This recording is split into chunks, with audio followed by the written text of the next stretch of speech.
to help and seemed to need some company. Being in her home had been a bit awkward. He'd been hyper-aware of the intimacy of simply standing in her feminine space. She'd offered him a soda, which he declined, but he'd accepted her suggestion that he grab a bottled water from the fridge for the road. Her fridge held water, soda, and milk. Nothing else. What did she eat? He should have known then that she was using drugs instead of calories to function. He'd exchanged her bills for some out of his own pocket and offered her $60 extra.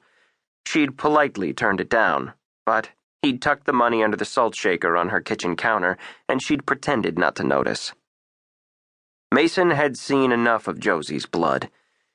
He turned and pushed past Lusko and the other pair of detectives, avoiding eye contact. He strode into her tiny kitchen. The kitchen was a nasty-smelling pit of dirty dishes and takeout containers. On his previous visit, it had been immaculate. The salt shaker was still there, part of a set of silver cats, but the money was gone. He scanned the sad room. It wasn't even a room, more like a large closet with a sink and small microwave. He wanted to open the fridge to see if she'd finally added food, but he knew he couldn't touch anything until the crime scene unit had processed the apartment. The kitchen showed cracks in the counters from age and heavy use. Sort of how Josie had always looked. Her cracks had showed in the stress lines around her eyes and mouth, lines that shouldn't have been present on a woman younger than 30. Who slipped through your cracks, Josie? She told Mason she never brought Johns back to her apartment. She'd kept a careful line between her work and where she lived. Had she broken her own rule, or had someone followed her? Just another dead hooker, said a voice behind Mason. He whirled around to find an unfamiliar Portland police officer studying him with sharp eyes. Show a little respect, snapped Mason. The officer smirked, and Mason wanted to use the bloody bat on his head. She's been picked up 3 times in the last month. Twice for public intoxication, and once for a catfight with some other hookers. I have a hard time feeling sorry for her, the officer stated. Mason was taken aback. That didn't sound like the Josie he knew. Why hadn't she reached out to him if she was having problems? He'd smoothed her way out of small jams before. Had she gotten into something she didn't want him to know about? Let's get out of here, said Ray. Mason's partner had silently moved to the doorway of the closet-sized kitchen and had probably witnessed the anger on Mason's face. Mason shoved his hat on his head and moved past the uniform. The officer barely turned to give him room to get by. Nice hat, the officer muttered at Mason's retreating back. Mason ignored him.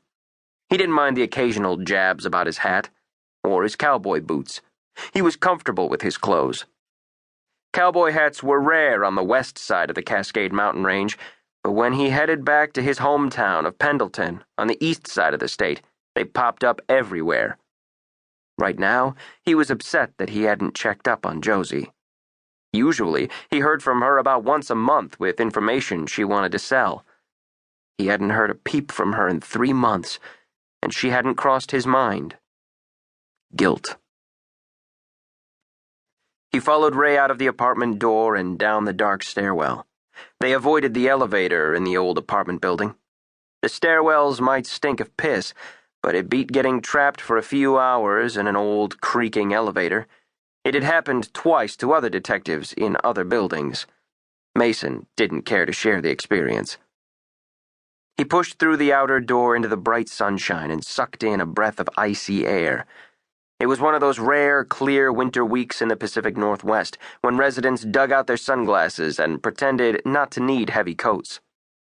Mason's skin soaked in the sun that had been hiding behind dark gray rain clouds for months. He'd nearly forgotten that the sky could be such an intense blue. A few groups of people clustered on the sidewalk, squinting in the sun and speculating as they studied the 4 double-parked police cars.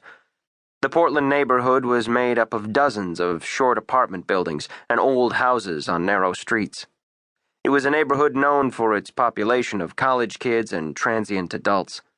No one ever stayed very long. Ray glanced at his watch. Almost noon.